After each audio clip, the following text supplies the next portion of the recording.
conversation I had was largely congratulatory, was largely corruption, all of the corruption taking place, was largely the fact that we don't want our people, like Vice President Biden and his son, creating to the corruption already in the Ukraine. It's very important to talk about corruption.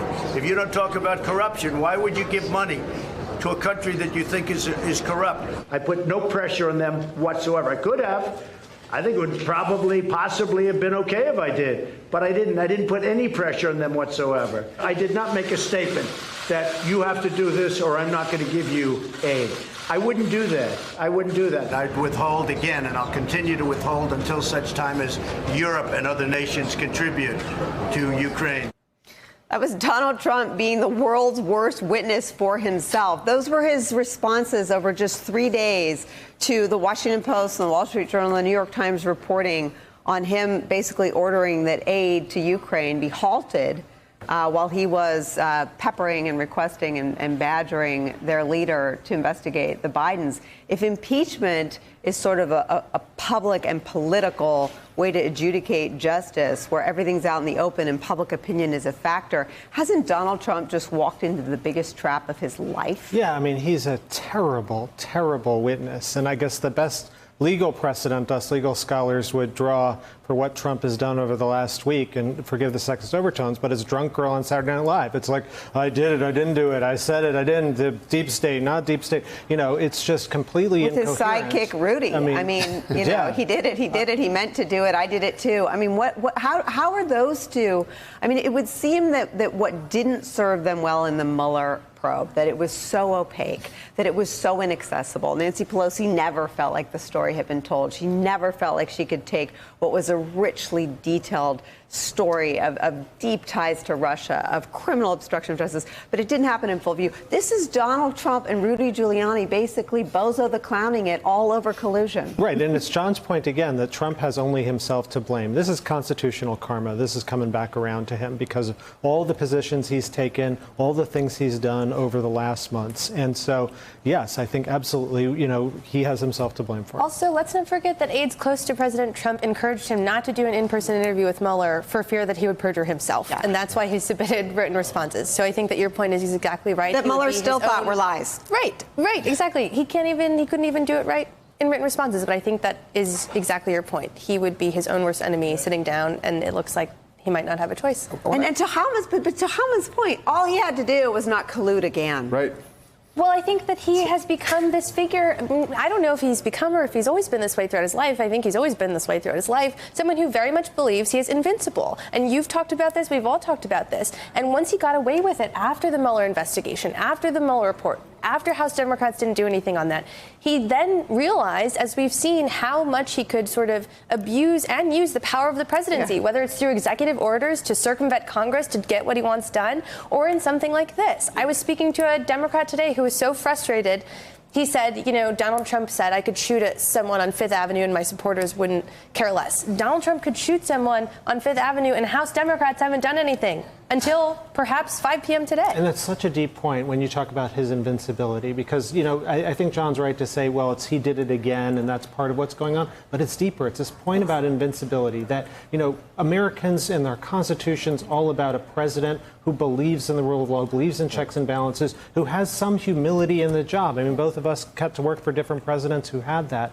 He's got none of that. And I think that's actually at the core of what this impeachment decision today is about. And that shamelessness is shown even in his lack of a willingness to apologize for things when he has proven himself wrong. There are also two kinds of people in the world and two kinds of politicians, right? Many politicians we know in both parties over time have done things that are wrong, you know, either intentionally or unintentionally made mistakes, whatever, and sometimes they get away with it.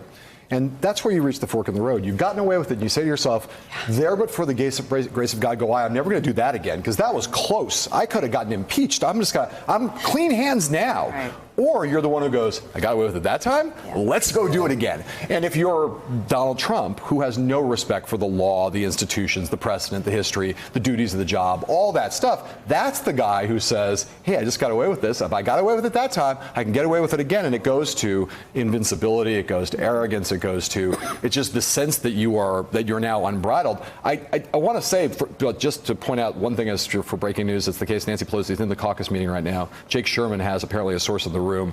Pelosi has told Democrats in the room that they're moving to impeachment. So that's just that moment in Washington, D.C. as we sit here speaking. Wait, I think we might. Do we have Jake Sherman coming up? Not yet. Okay, he'll be with us. But thank you. It's good to see you. But I do want to ask a practical question to Neil, because, we all now, okay, we're here.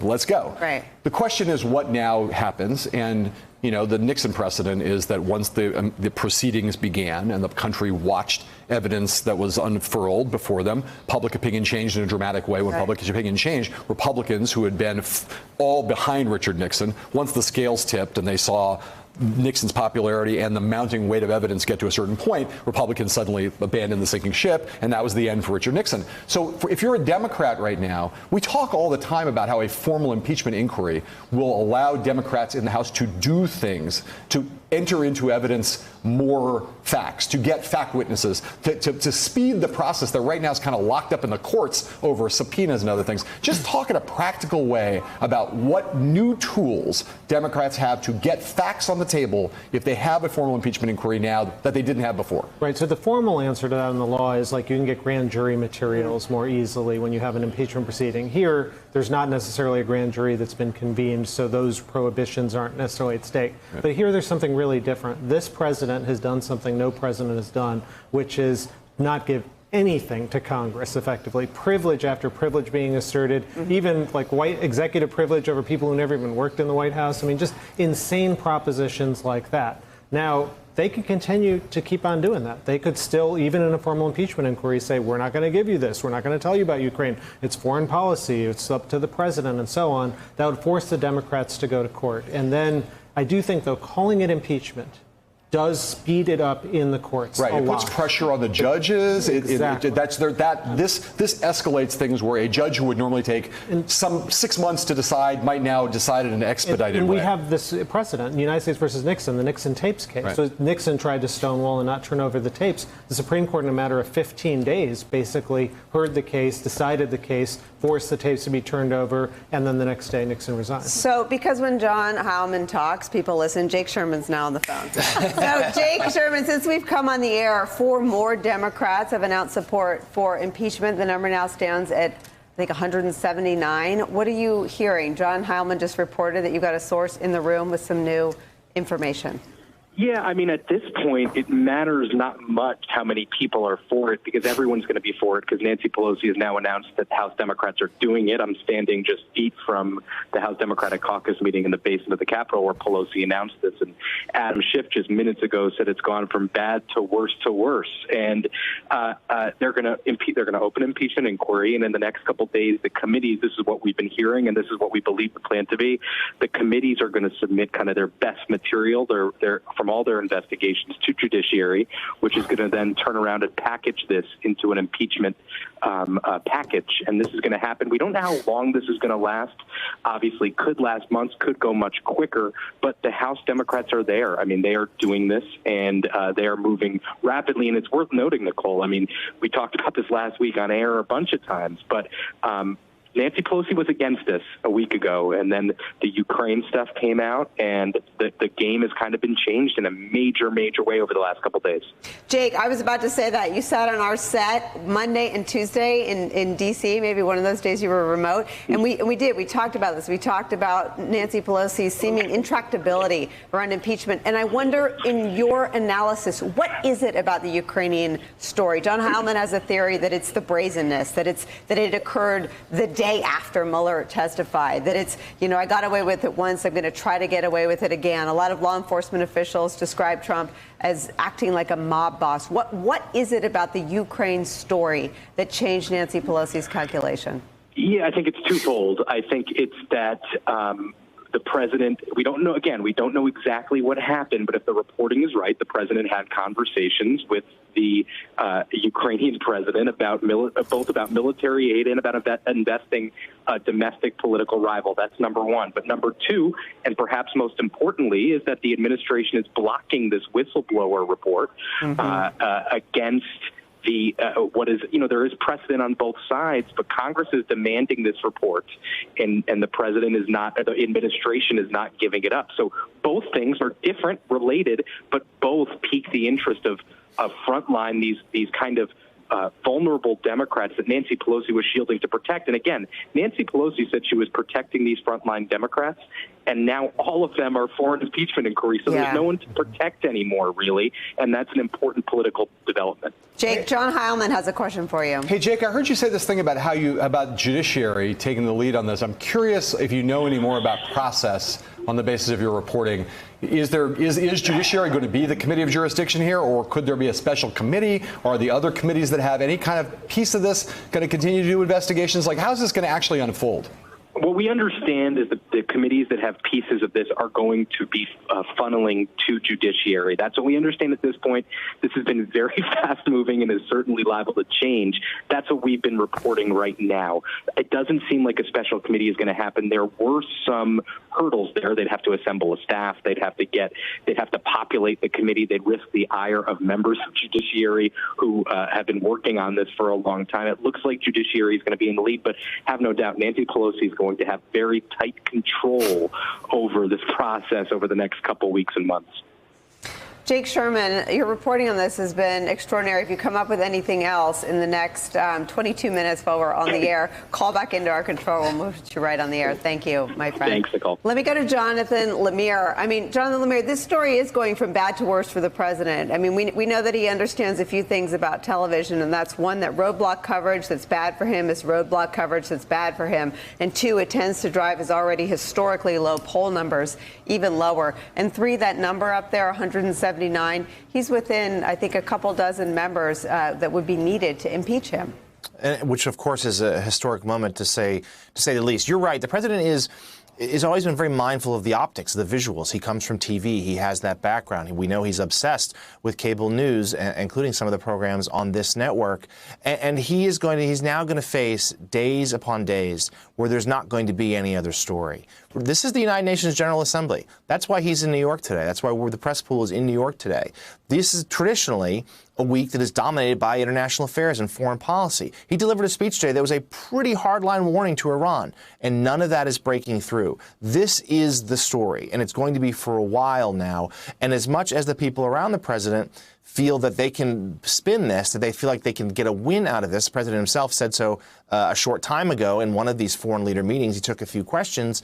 The steady drumbeat here, it's only going to get louder. And this is without question a crisis that could imperil and change his presidency. Even were he to survive, the process in the Senate, which of course we all expect that he would, we then test what happens next. Bill Clinton, as we all know, his poll numbers went up after the Republicans impeached him in the late 1990s. But Bill Clinton didn't have to run for re-election again. Donald Trump does. Mm-hmm. And perhaps this will backfire on Democrats. But the other scenario, just as likely perhaps, is that this will gravely wound the president next year, and he is then beaten by whoever he faces. And John Heilman's gotten entirely too much credit for making a good point on this show. But people around the president have said that those around him have expressed frustration about the timing of this, that the call came with the Ukrainian president came the day after the Mueller report, and that just inflamed Democrats already up in arms that the special counsel didn't lead to the downfall of the presidency. And let's remember, Donald Trump himself openly said in an interview with George Stephanopoulos that he would be willing to take foreign electoral assistance again. And here he is seeking it from the Ukrainians. I want to get the date on that. That's a great point. That the day that Stephanopoulos. But let me follow up. And Heilman's brought this back to the whistleblower complaint, which is what put this all in motion with some breaking news. But go ahead. So we're in a new world in a variety of ways. It looks like we're going to have an impeachment inquiry in the House, but then look what's happening in the Senate, where not just the Mitch McConnell thing we talked about earlier. It is now the case that the Senate has unanimously agreed to Chuck Schumer's resolution calling for the whistleblower complaint to be turned over to the Intelligence Committees immediately. So you think about the new world that we're in. One new world is we're in impeachment land. Another new world is in the Senate, where we now have Republicans Republicans. So apparently getting on board. I want to ask you what you think is going on there, because it may be more consequential in the long run. Not that the majority, that the Democrats who control the House are moving on impeachment, but that Senate Republicans unanimously just now said we must see the whistleblower report. It's an unenforceable resolution saying they want the whistleblower report. And so yet, and which is required by law, so there really is no way for Republicans to oppose it. But we've not seen anything like this from Senate Republicans in a long time. Look, in the Senate, my eyes are on Mitt Romney. Mitt Romney is probably the first person that would act on conscience if we were to see any Republican do it. But to the earlier conversation, we're going to see process and optics collide here very shortly. What follows an impeachment inquiry resolution on the House floor is the Judiciary Committee will set up a quasi-judicial proceeding. It does allow for expedited material to be turned over to the committee. We may see the whistleblower report. We could see the whistleblower be compelled to testify in an expedited way. What will then happen, and this is where the optics will get very specific, and the House needs to act very precisely, is ultimately they have to draft articles of impeachment that name an impeachable conduct. Treason, bribery, abuse of power, obstruction of justice, perjury. The president never went under oath, so it's not perjury. It's not treason. It would be hard to say bribery, though you could kind of make the case. So they will have to draft articles around abuse of power and obstruction of justice. And the question is, as I think Heidi said earlier, is it just on Ukraine? Is it on obstruction of justice in the Mueller report? Is it on SDNY? Those will be tough decisions that get made out in the open, and those optics the president will be having to catch up to. He can't control those decisions as they're being made. He will be charged with articles of impeachment, and I think it's inevitable this president will be impeached. And you know, I'm sorry. This is where my brethren lawyers actually can make a mistake, because the lawyer's tendency when you're writing article like an indictment is to throw everything in, all sorts of stuff. If you do that here and bring in all the Mueller stuff, everything about obstruction and so on, you lose the focus. David's right. This is about abuse of public trust. That's the paradigmatic case our founders thought about impeachment, which is a breach of your fiduciary duties. And so the Democrats now have to decide, do they want that laser focus? Right. Or do they want something broader? If they want something broader, the president's going to have his whole story about being cleared and what Barr said and this and that. Recall there were 4 articles against Bill Clinton, and the House only approved 2. But there were 4 voted on the House floor, only 2 passed. And if you look at where, even just with Donald Trump and his brazen lawlessness and his sloppy and sort of incompetent law busting and norm busting, he got away with everything because there was too much. I mean, there's this sense that even he benefited from the volume of misconduct, that if you keep it, and if you just go back to Nancy Pelosi, what brought her around, the intractable Nancy Pelosi, was the simple act of picking up the phone the day after Mueller testified and asking Ukraine to bury a potential rival. Right. And that's why I think the Democrats' best strategy here is to use this as an exemplar of a broader constitutional attitude, but not to focus on the rest. Kitchen sink. This is it.